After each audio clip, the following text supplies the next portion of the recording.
Hey everybody, welcome back to Beyond the Pulpit. My name is Jamie Dew, and president of New Orleans Baptist Theological Seminary, Leavell College, and also the host of this podcast. It's a podcast just designed to encourage you. It's not about us necessarily telling people what they ought to do or shape their thought necessarily, though that certainly happens, and we're grateful for that opportunity we have to speak into people's lives. It's just about us trying to encourage you and us together be faithful in the ministries that God's given us. And so I hope and pray that these will be encouraging. On that note, sometimes we talk about doctrinal things. We talk about historical things. I've got with me here in the studio today Dr. Matt James, who's our VP for Enrollment. He also teaches Baptist history here and Baptist distinctives here at the seminary and Leavell College. And we've done a podcast on Baptist distinctives and CP stuff and all that kind of stuff. But we, in addition to talking about those things, we also just want to take some time to talk about fun things, about life things and stuff we just enjoy. And the spirit of this and the encouragement to all of you out there is maybe our thing is not your thing. That's cool. That's fine. Find your thing. In ministry, you got to find a way to just relax and to enjoy and to do, do things that allow you to spend some time with the people that you love, maybe specifically your children or your spouse or something like that. Find those hobbies, find those things, and just do that. That's what we've really worked hard around here to do. We at NOBTS, we care about our mission a lot. We want to do what God put us here to do and what Baptist gave us to do here. I care about, I say money. Really what I mean by that is just the health of the institution. And then morale, fun. We want to have fun doing what we do. And that makes it life-giving and joyful and stuff like that. And so anyway, on that note, today we are talking about something completely different. We're talking about, well, I suspect, knowing you. I'm going to ask him a question here in a second, but I think I already know the answer.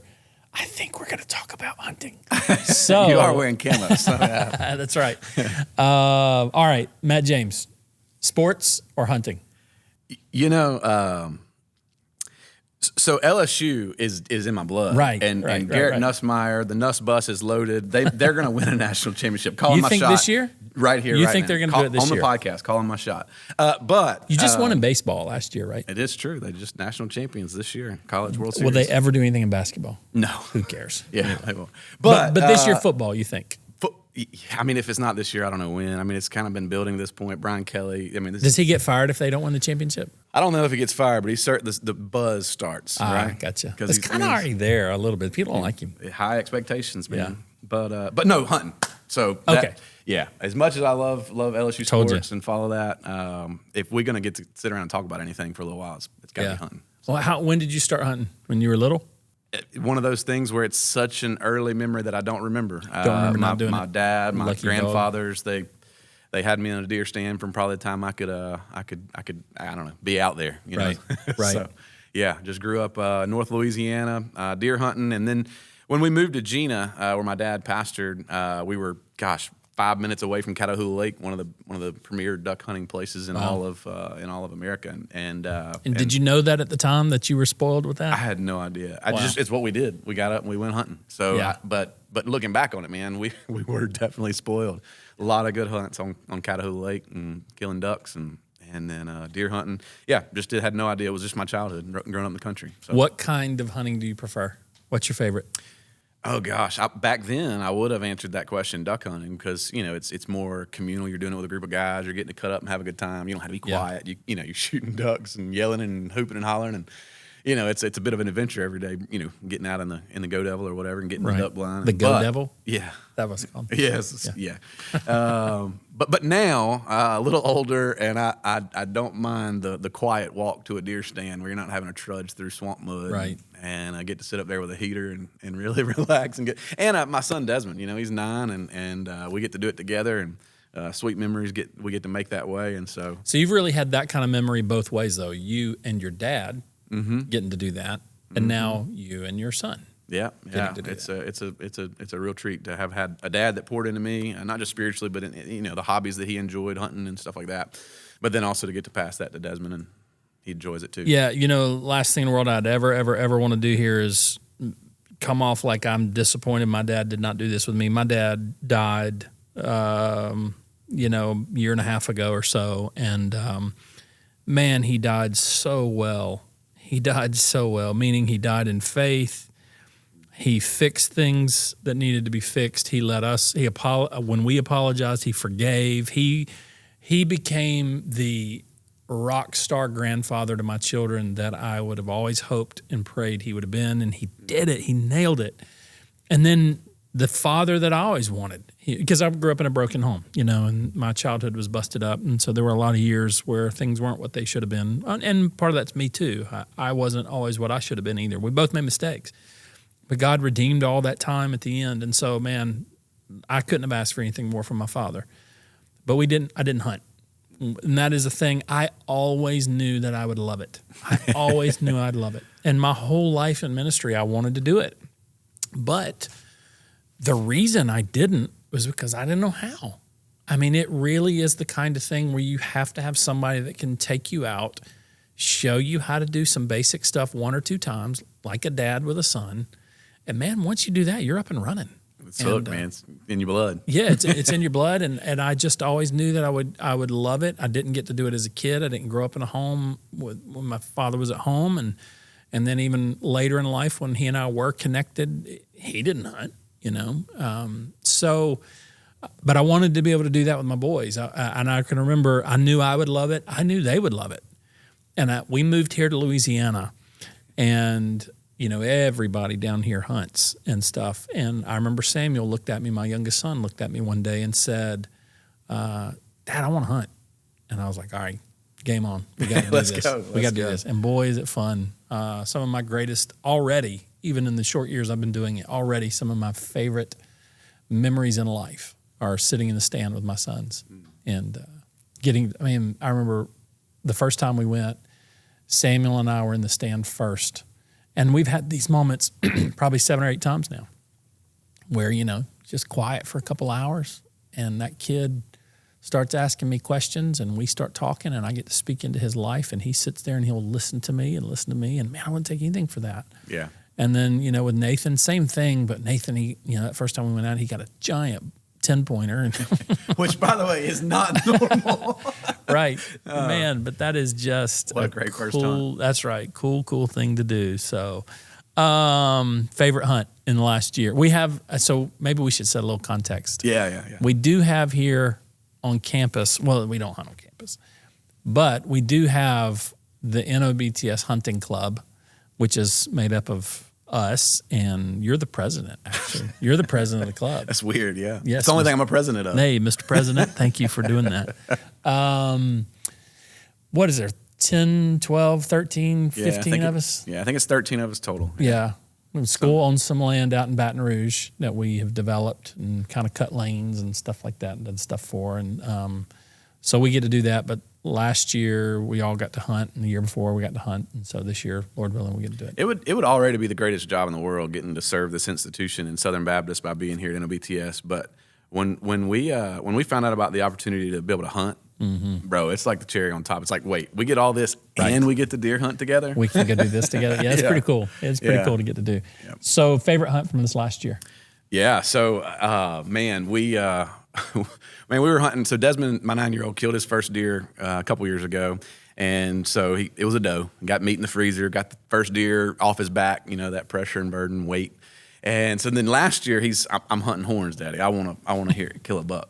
And so, man, we hunted hard to try to get him on a good buck. And it just didn't happen for him. And so it's the last hunt of the year. It wasn't the last day of the season, but it was the last time we were going to be able to get out there. And I said, buddy, if you want a deer this year, you might ought to put away the idea of killing a buck and just be willing to take another doe and let's put some meat in the freezer. And so he's like, okay. And so context, our kids live on the seminary campus, and this 80 acres, they ride their bicycles to the swimming pool and to their homeschool classes. And so these kids, they're like feral. They don't wear shoes. Right. And so half the time we get in the vehicle to go somewhere, they don't have shoes. They don't have shoes. We're like, we're going to a restaurant. You don't have shoes. So about 6 months ago, we bought a pair of violet purple flip-flops, like $1 at the dollar store or something, and we left them in the truck. And they're intentionally truck flip-flops, a girly color because they're his consequence for forgetting his shoes. Yeah, you got to wear the girly flip-flops if you forget your shoes. So we pull up at the land where we're going to deer hunt that morning, and he says, "I don't have my shoes," and I'm like, "Buddy, it's cold. I mean, it's in the 30s, and you don't have rubber boots. You don't have hunting boots, and so at this point, I'm like, well, I guess we got to go home. You can't go hunting without shoes on. And then I remembered the purple flip flops, and I said, you've got an option. You can put on the purple flip flops. It's cold outside, but once we get to the deer stand, it's a box stand. We got a little heater. But if you're willing to trek, I don't know, a 10-minute walk in some potential water, your feet are gonna be freezing, but you could make it.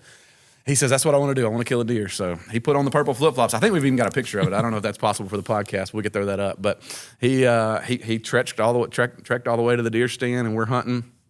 And sure enough, man, a doe comes out. He gets buck fever, you know what I'm talking about? Even though it's a doe, that heart's racing, and he's excited. And he puts his .243 out the window, and boom, he shoots, and the deer just looks around. Oh no! Yeah, he missed completely, missed. But the deer doesn't know. The deer doesn't know where the bullet came from. Yeah. So it's petrified. It's just frozen. And so I said, buddy, let's load another one. She's giving you another shot. And so the second time he hit her, and it was a great shot. The second time, dropped her, and he was excited. So we have a picture of him posing with his deer that year in his purple flip flops. So, but it was a memory I'll never forget. Him sitting there in those 30-degree weather, and he's got on purple flip flops. Yeah, that's cool. The deer Do the girls show any interest? Not yet. They go with me out when we go put corn out. When we go do some look at the trail cameras and stuff like that. They'll ride with me. But to this point, they're a little bit. So they're 6 and 3. So they're a little bit.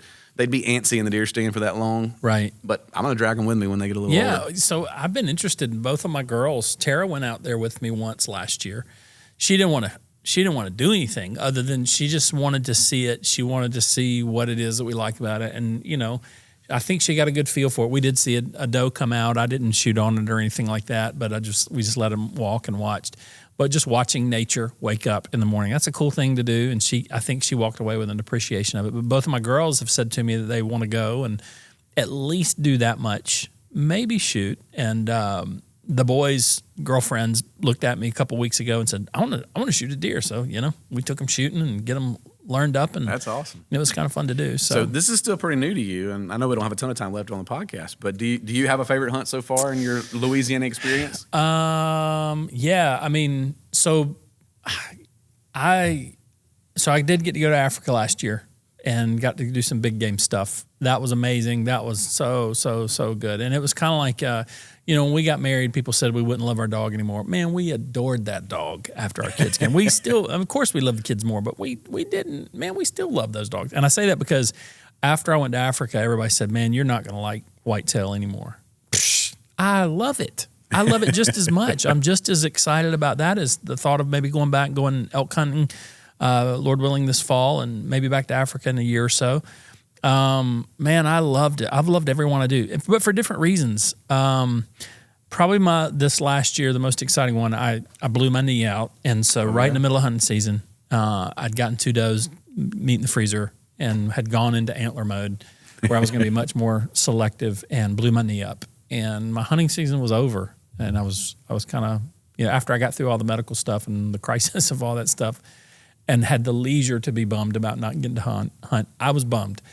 And one of our trustees, who lives in Mississippi, and their hunting season goes a lot longer than Louisiana's, at least in the southern part, he made a way.